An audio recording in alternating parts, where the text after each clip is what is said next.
बाती रानी बनहूँ मैं दिए ना।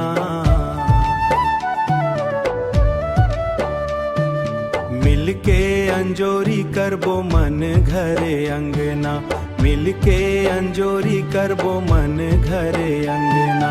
तै बन जा बाती रानी बनहूँ मैं दिए ना।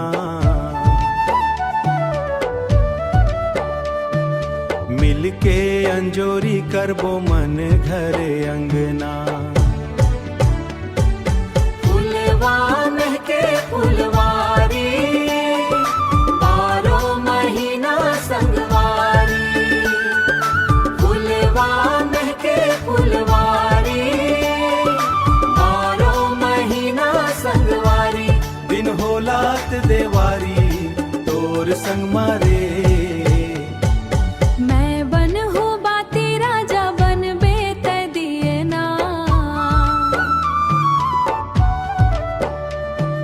मिलके अंजोरी करबो मन घरे अंगना।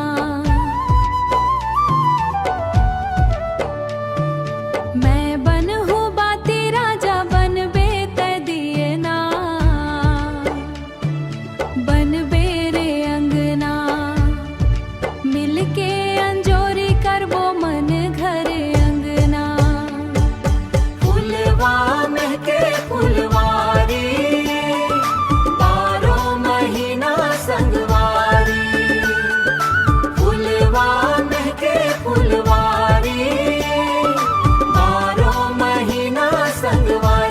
दिन होलात देवारी तोर संग मारे,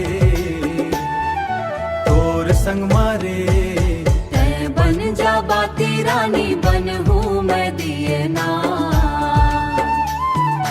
मिलके अंजारी, मिलके अंजारी करबो मन घरे अंगना। मिलके अंजारी करबो